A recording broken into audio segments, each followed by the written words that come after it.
Esta quinta-feira, Goiás e Santos se enfrentam lá na Serrinha às 19 horas. Jogo decisivo para o Santos, importantíssimo para que a gente consiga aí abrir uma certa vantagem em relação às equipes do Z4 do Campeonato Brasileiro, principalmente o Goiás, né, que é o nosso adversário, e um Santos com desfalques. Então vamos aqui falar quem deve jogar no lugar do Soteldo, por exemplo, mudança no esquema, qual vai ser o esquema escolhido por Marcelo Fernandes. Vamos também comentar a provável escalação do nosso adversário, do Goiás, mostrar a classificação e, obviamente, quero o seu palpite. Eu sempre estou de olho para ver a galera que está com palpite afiado, então deixa aqui nos comentários o seu palpite para o jogo de hoje, tá certo? Enquanto você vai deixando o seu palpite, vamos aqui à classificação, né, para mostrar o que está em jogo. O Santos está na 14ª colocação com 38 pontos e 10 vitórias, né? Eu sempre destaco essa questão da vitória porque é um critério de desempate. Aí, acima do Santos, tem o Corinthians. O Santos pode, inclusive, passar o Corinthians nessa rodada, né? Dependendo do que acontecer nos dois jogos. Abaixo do Santos temos o Bahia com 37 pontos, Vasco com 37 também, Cruzeiro com 37, Goiás com 35 pontos, Curitiba com 26 e América Mineiro oficialmente já está rebaixado para a Série B de 2024 com 21 pontos, tá certo?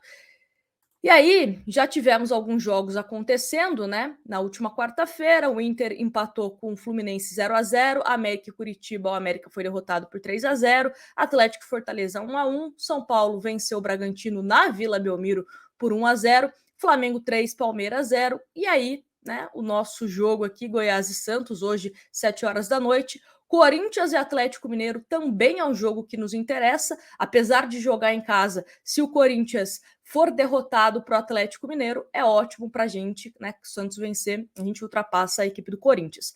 Bahia e Cuiabá também se enfrentam, Botafogo e Grêmio. Lembrando que essa rodada, Cruzeiro e Vasco também se enfrentam.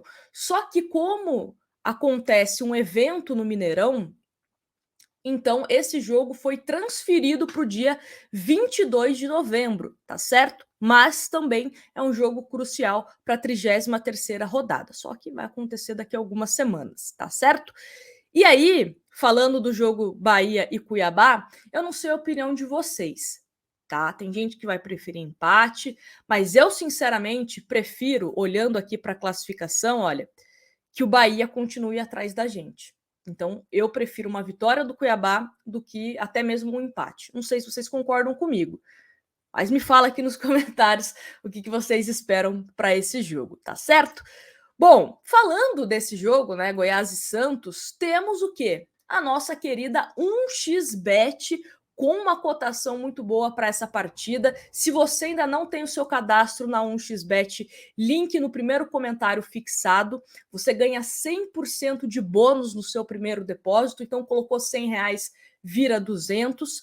Tem que usar o cupom NGLUZ, obviamente, para ganhar vantagens. E aí, a cotação, a indicação que eu te dou para hoje é o seguinte: a partida entre Goiás e Santos, obviamente. A vitória do Goiás está pagando 2,21, um empate 3,3 e uma vitória do Santos, que espero que aconteça, 3,2. Então vai lá na 1xBet, utilize o meu cupom NGLUZ e boa sorte, utilize com responsabilidade, tá certo? Bom, vamos começar então a falar sobre essa provável escalação da equipe santista, um Santos com muitos desfalques para essa partida, tanto por questões físicas como também suspensão, né? O Dodi está suspenso para esse jogo, Soteldo com um probleminha ali na coxa, né? O Dodô segue com um incômodo no joelho, então Soteldo e Dodô ficaram em Santos realizando um tratamento. É muito difícil que jogue contra o São Paulo? Vamos acompanhar. Existe a possibilidade? Existe, mas eu acredito que para ser titular, muito difícil, tá? Só se, né, surpreender demais aí nessa recuperação, mas há quem diga que o Soteldo deve levar pelo menos 2 semanas para voltar aos treinamentos. Mas vamos aguardar qualquer atualização, a gente vem aqui falando para vocês, tá certo? Aí também temos lesionados o Alisson, Sandri, Felipe e Jonathan, com lesão no joelho. Bruno Mezenga e Lua Dias, dores musculares. O Alex, zagueiro, fratura no tornozelo. João Basso, lesão na coxa. Morelos, lesão na panturrilha. Né, Alex, João Basso e Morelos também dificilmente voltam nesta temporada. O Santos também tem alguns pendurados, né? O próximo jogo do Santos é contra o São Paulo, então é importante a gente também ter essa cautela, porque é um jogo extremamente complicado para o Santos, né? Um clássico na Vila Belmiro. Então, os pendurados são Messias, Joaquim, Gabriel Inocêncio, Nonato e Furti. E assim, me preocupa bastante a zaga, porque o Santos só tem o Jair como zagueiro mesmo, né? Sem a necessidade de improvisação. O Nonato pode estar pegando aí a vaga de titular do time do Santos, então se ele receber um cartão amarelo, né, pode interromper isso para o jogo contra o São Paulo. O Furt é o substituto imediato do Marcos Leonardo, né, então também não seria interessante perdê-lo nesse momento, e o Inocêncio dificilmente entra, né, mas enfim, fica aí o registro. E aí, quais são as dúvidas, né? Quem vai substituir o Soteldo? Qual é o esquema tático utilizado pelo Marcelo Fernandes? Joga Lucas Lima, joga Nonato. Então vamos a uma matéria da UOL que traz algumas possíveis respostas, tá certo? A matéria fala o seguinte: o Peixe deve voltar a jogar no esquema considerado ideal, o 4-4-2, mas precisará improvisar no setor defensivo. Com a ausência de João Basso, o zagueiro teve uma lesão séria na coxa e Rincon pode ser acionado. Rincon atuou por poucos minutos como terceiro zagueiro no Santos, mas pode ser acionado contra o Goiás. Marcelo Fernandes leva em consideração sua força física e poder de marcação. E também incluo, não está aqui no texto, mas eu incluo, a questão do Tomás Rincon ter uma saída de bola melhor, né? O Messias a gente sempre fala que é só chutão. Então o Rincon tem isso também, né? Ele sabe distribuir bem o jogo, talvez na zaga pode fazer isso. Além de Basso, o Santos não terá Dodô, com dores no joelho. O atacante Lucas Braga deve fazer a função de lateral. Ele retorna de suspensão.